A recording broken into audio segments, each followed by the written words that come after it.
La osmolaridad es una característica muy importante para las soluciones endovenosas. La osmolaridad es el número de miliosmoles de soluto disuelto en un litro de solución. ¿Por qué es importante tener en cuenta que son miliosmoles? Porque mi resultado muy posiblemente lo multiplique por 1000.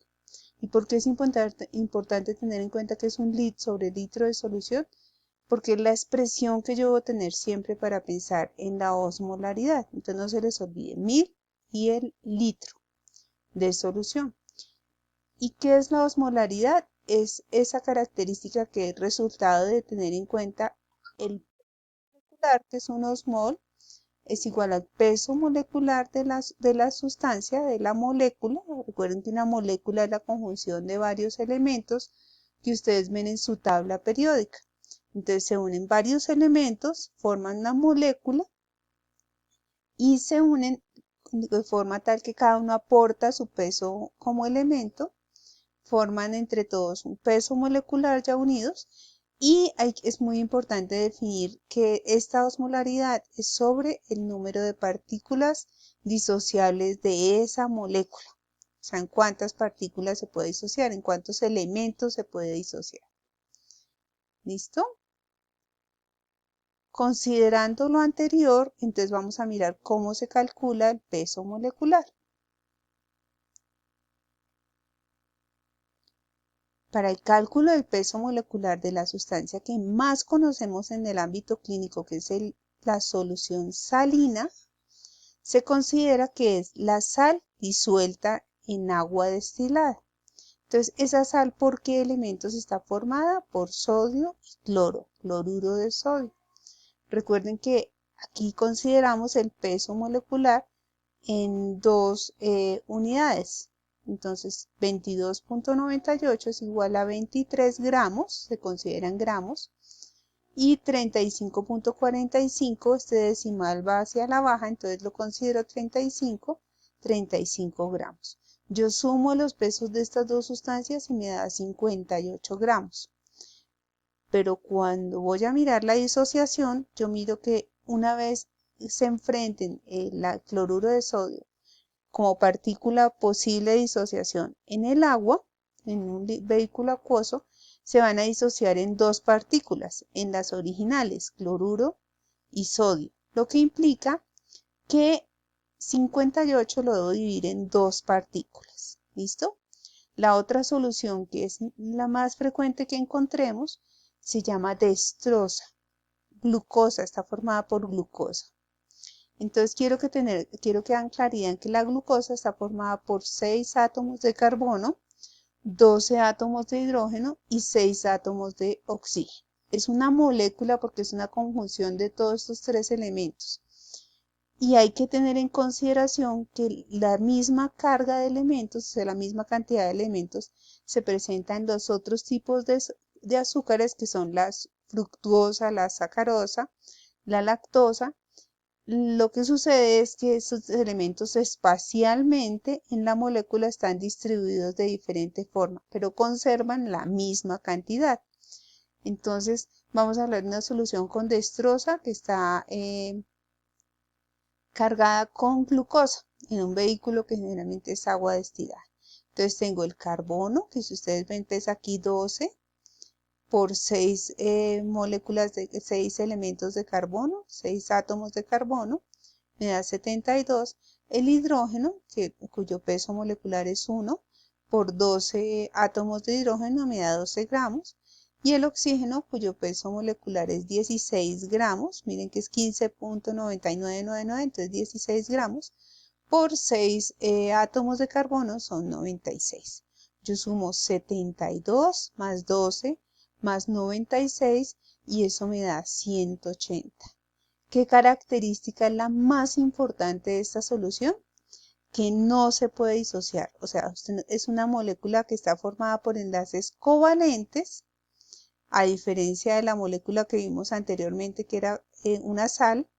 Esta está formada por enlaces covalentes y definitivamente, por más métodos que se utilicen, no se puede disociar. Entonces vamos a conservar esos 180 gramos como unos mol de glucosa, dextrosa, fructuosa o sacarosa, que es lo que vamos a mirar acá. ¿Listo?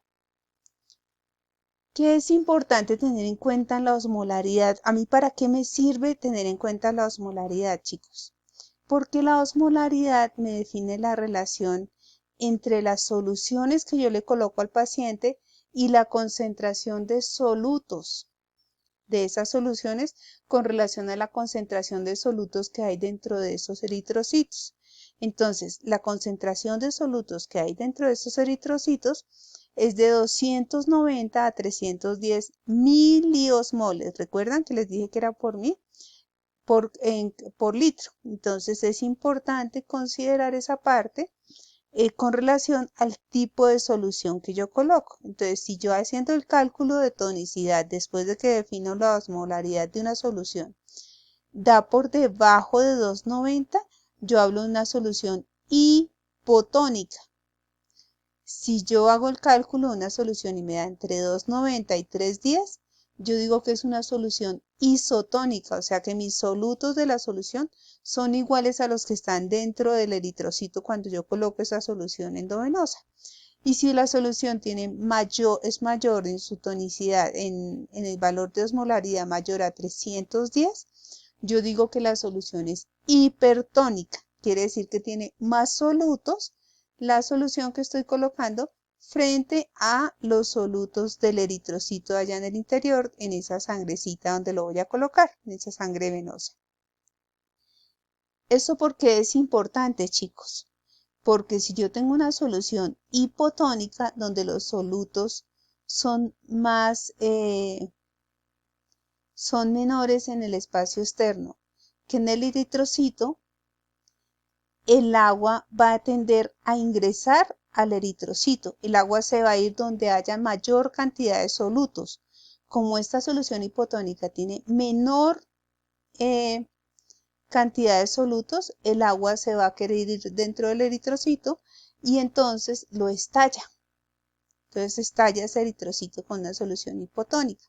Con una solución isotónica, que es la solución salina idealmente, la cantidad de solutos en la parte externa del eritrocito es igual a la cantidad de solutos en la parte interna del eritrocito. Con esas soluciones el eritrocito conserva su forma, es decir, no tiene que moverse el agua para ningún lado. Tanto entra la misma agua al eritrocito como la que sale, entonces se conserva un balance normal. Con la solución hipertónica, la cantidad de solutos es mayor en el espacio externo al eritrocito. Entonces, como es mayor en el espacio externo, el agua quiere salirse. Y el eritrocito termina cremado, chupado, crenado, se llama así como una uva pasa. Termina crenado, aquí todo chupadito. ¿Listo? Con la solución isotónica conserva su tamaño. Con la solución hipotónica, como la cantidad de soluto menor, se mete el agua en el eritrocito hasta que lo revienta y hace citólisis, que es el rompimiento de ese eritrocito.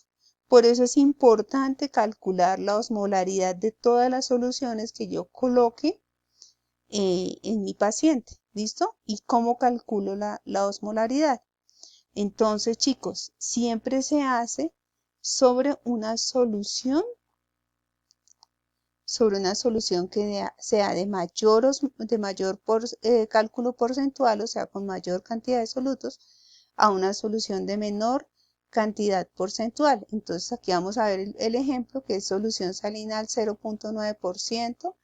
Recuerden que por ciento significa que hay 0.9 gramos por cada 100 mililitros de solución. Y ustedes se acuerdan que les había dicho que la osmolaridad se calculaba en litros. Entonces, si esto está en 100 mililitros, en 1000 mililitros, ¿cuánto hay? Hay 9 gramos por litro. Entonces, el peso molecular lo vamos a mirar en litros y en el peso molecular, unos moles igual al peso molecular de esta molécula. Recuerden que queríamos el sodio con 23 y el cloro con 35 y nos dieron 58 gramos. Yo les dije que se disociaba en dos partículas, o sea, en sodio y cloro. Entonces eso me da que un osmol es igual a 29 gramos. Entonces, un osmol es igual a 29 gramos y entonces ahora 9 gramos por litro, que es lo que yo quiero calcularle a esta solución al 0.9%, ¿cuántos osmoles me van a dar? Acuérdense que cancelo gramos y gramos y me da 0.31 y recuerden que les dije que el dato de osmolaridad se medía en miliosmoles, lo multiplico por 1000 y me da 310 miliosmoles. Recuerden que ya aquí lo tenía en litros, entonces por litro, ¿sí o no? Ahora entonces puedo decir que mi solución, como está en el rango de 290 a 310, es isotónica. Recuerden que ese es un cálculo supremamente importante. Ahora bien, entonces me dicen, usted calcula la osmolaridad de una nueva solución que preparó a partir de otra. Entonces siempre lo ideal es preparar las soluciones a partir de otra que sea de mayor porcentaje, o sea, tiene mayor cantidad de solutos. Entonces aquí dice cómo se preparan 25 mililitros de destroza en agua destilada al 10. Ahí me pueden dar en este porcentaje cualquier valor, peso o volumen, a partir de una solución al 50%. Recuerden que siempre va a ser a partir de una solución de mayor porcentaje. Entonces recuerden que la solución al 50% significa que hay 50 gramos por cada 100 mililitros. Y me están pidiendo que prepare una solución de destroza al 10. Entonces 10 gramos, ¿cuántos mililitros serán? Son 20 mililitros. Y recuerden que me dieron un volumen total que debo preparar, que son 25 mililitros, entonces lo adiciono en agua destilada. ¿Para qué? Para contener un volumen total de 25 mililitros. Siempre la pregunta que le hacen a uno es ¿por qué agua destilada? Porque el agua destilada sigue conservando la cantidad del soluto. Si lo hago con cualquier otra solución, estaría adicionando solutos de otra índole que no van a dejar que se conserve este porcentaje que nosotros ya conocemos. ¿Listo? Ahora me dicen, calcule la osmolaridad de esa nueva solución, o sea, esa solución de 10%. Recuerden que 10% es 10 gramos en 100 mililitros. Y recuerden que siempre la osmolaridad la calculo por un litro. Entonces lo calculo en 1000 mililitros y me da 100 gramos por litro. Se acuerdan que 180 gramos de glucosa se quedan así porque la destroza es una molécula que no puedo disociar.